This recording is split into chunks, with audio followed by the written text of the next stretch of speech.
Hello and welcome to this Christian Theology 2 tutorial here at AMBS, and just keep in mind the limitations on sharing this video with others.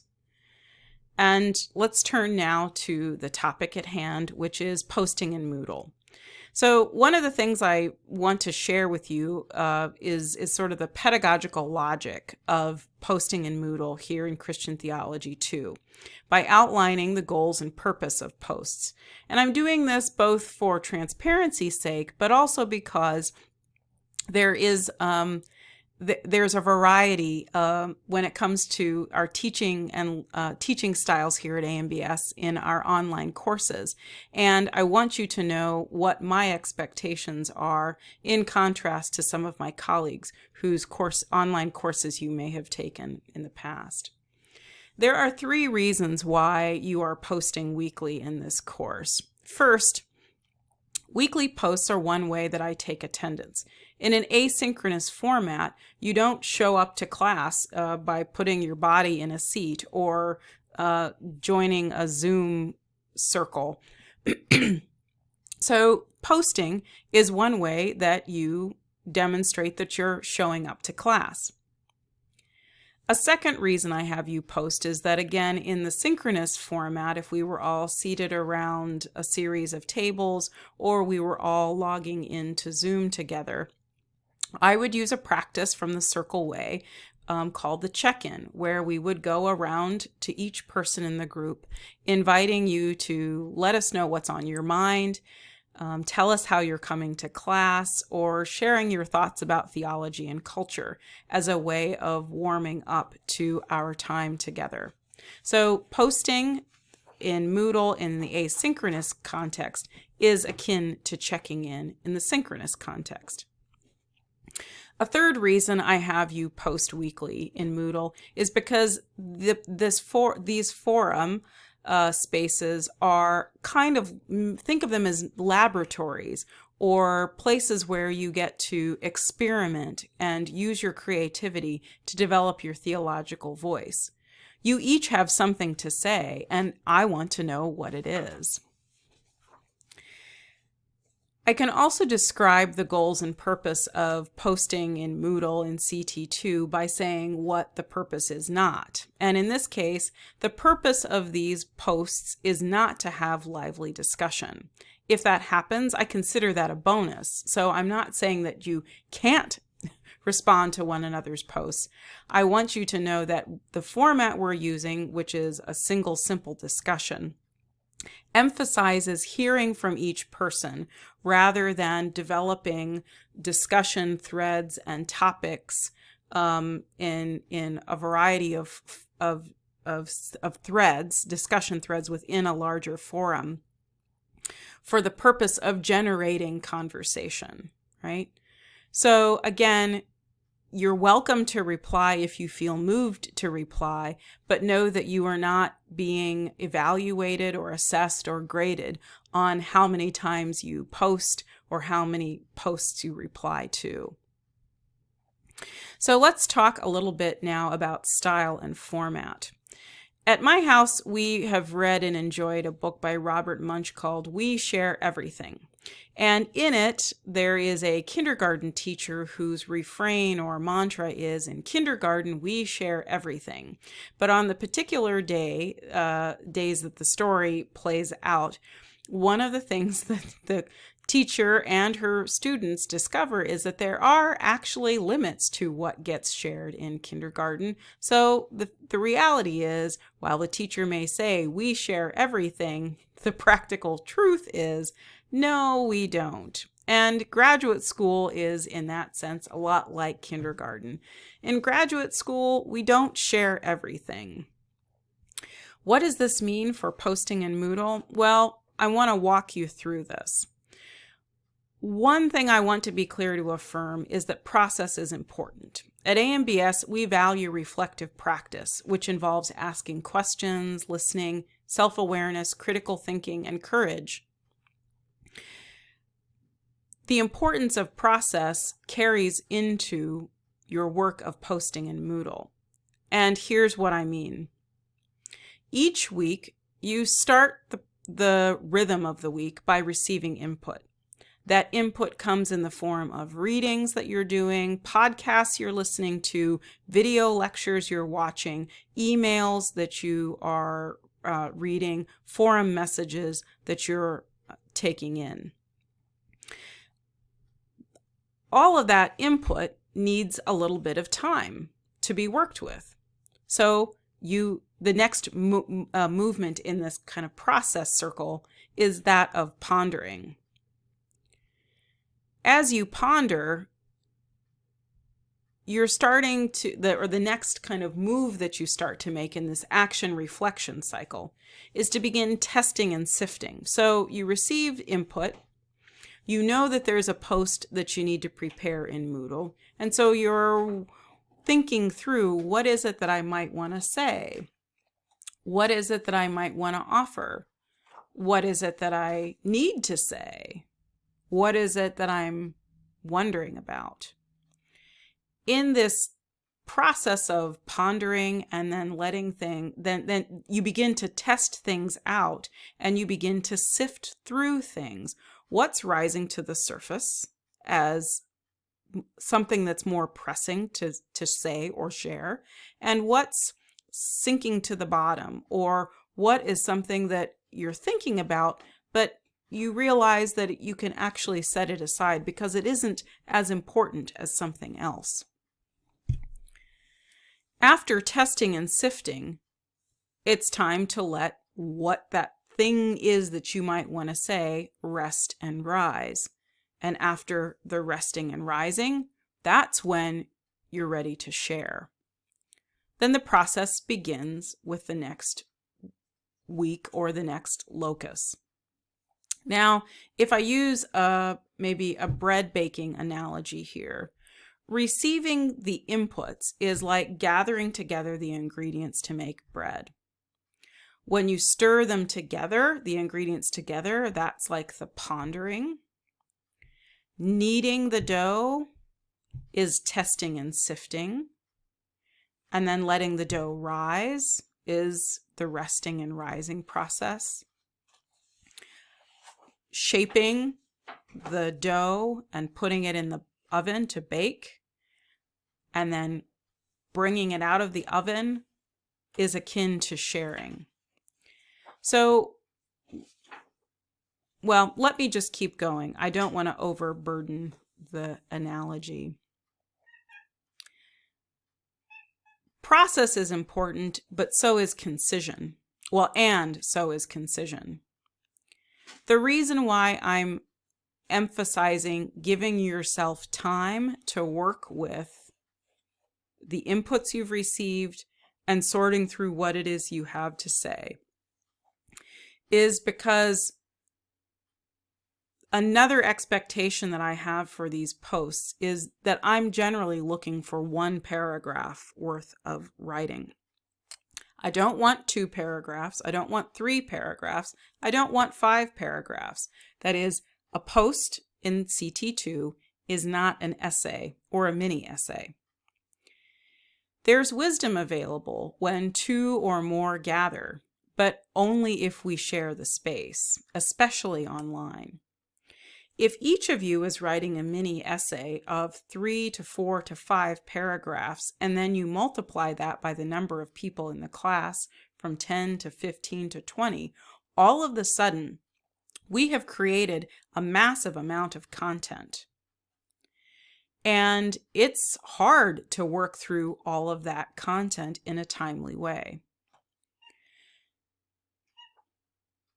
Making space for one another is important. Using the space that you have as a member of the class, a part of this virtual circle, is likewise important. This is why I want you to use the action reflection cycle to figure out what is the thing that I really want to say, that I really need to say to express myself and my theological commitments, concerns, and questions. Once you have found that thing, concision then becomes the discipline. Along with process and concision, it's also really important, in fact, I say it's very important, that you offer informed opinions. So your posts in Moodle should be informed opinions. Informed opinions help us move from embedded reactions toward a deliberate profession of commitments.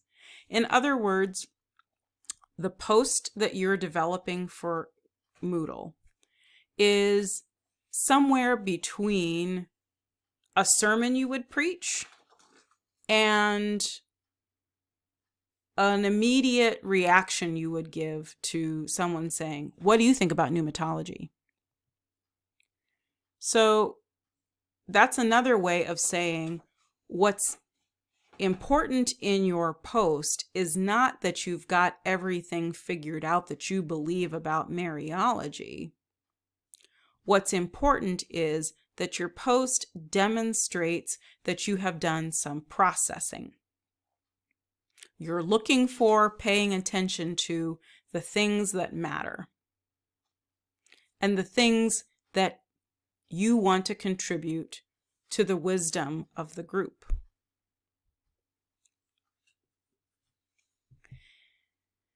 In graduate school, we don't share everything.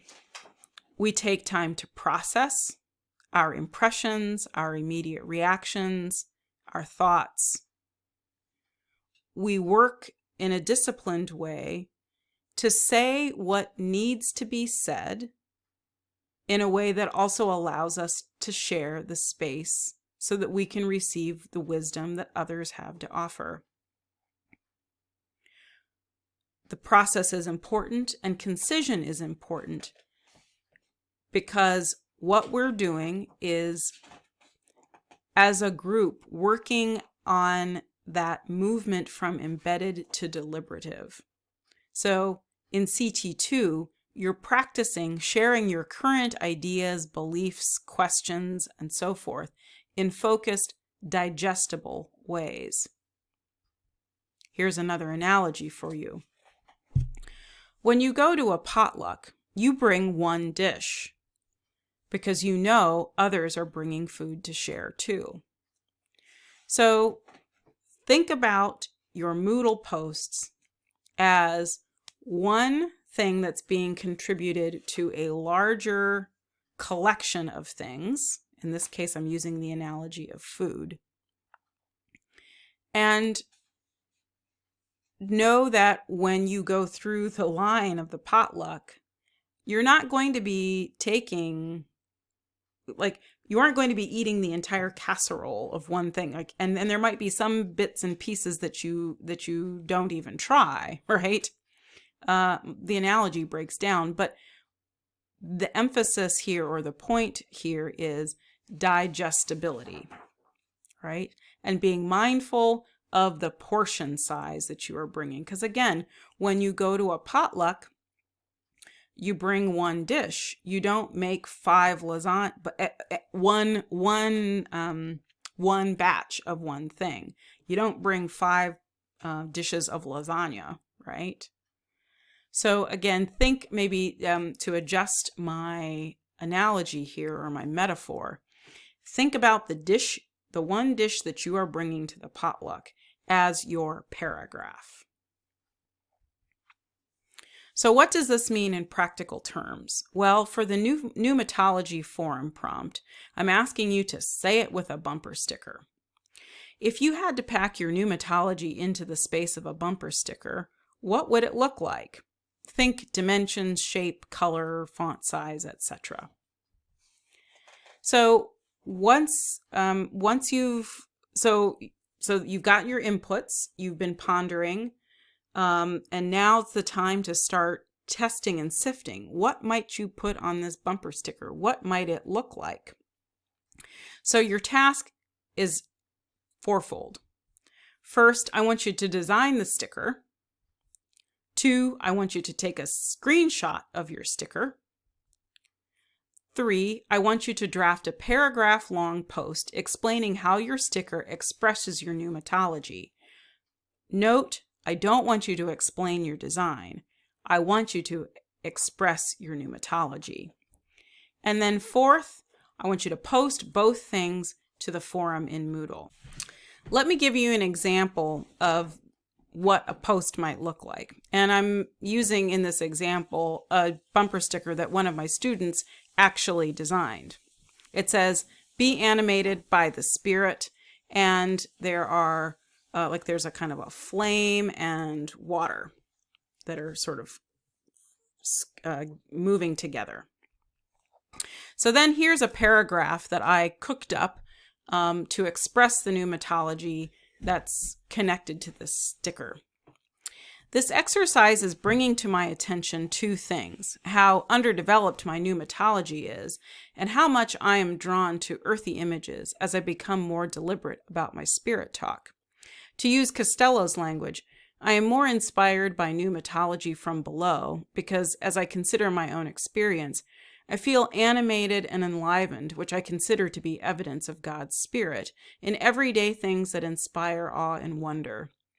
The dancing flame of a candle, the ecology of the ocean, and the peace I feel when I hold my sleeping daughter.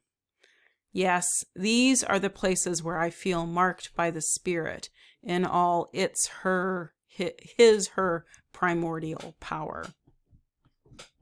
So let me just walk you through some of the things here that make this, in my estimation, a pretty decent post. First, there's a clear topic sentence that I have highlighted. So I encourage you to make your topic sentence bold so it's clear to you what the topic sentence is and it's clear to your reader. So I've described two things that I'm noticing about pneumatology. One, that my own pneumatology isn't very developed. And so as I'm thinking about it, what I'm noticing I'm drawn to would be these earthy images that have shown up in some of the reading and were elaborated on in the video lecture. I'm citing here Daniel Costello's language of the pneumatology from below, right? I'm tuned into one of the dynamics around critical pneumatology to recognize that we can't always discern, or one of our tasks is to discern where does God's Spirit begin and end, and our human spirit begin and end, and how are those things generative and collaborative. I also describe then some of these things in nature, right? Which gets back to some of John Muir's language and imagery. And then I also invoked my own experience of feeling marked by the Spirit in its primordial expression. Okay, so you can see I'm drawing on the readings. I'm engaged with this process of sorting through my own embedded pneumatology or lack thereof, and what it looks like to move towards something that's more deliberate. And you'll also notice that I didn't tell you the red and the blue represent these things, and I chose this font because rather my paragraph gives you some awareness about why I might have chosen flame and why I might have chosen water in my design. Okay? So again, your task is to write a paragraph that gets at your pneumatology and your process of reflection and critical thinking, pondering, testing, sifting, resting, rising, sharing, and not giving us the details about why you chose this color or that image. Now, if you are welcome to do that if it is connected to the meaning-making process around your pneumatology, but this is not intended to be an artist's statement, right? You're testing your theological voice. See you online.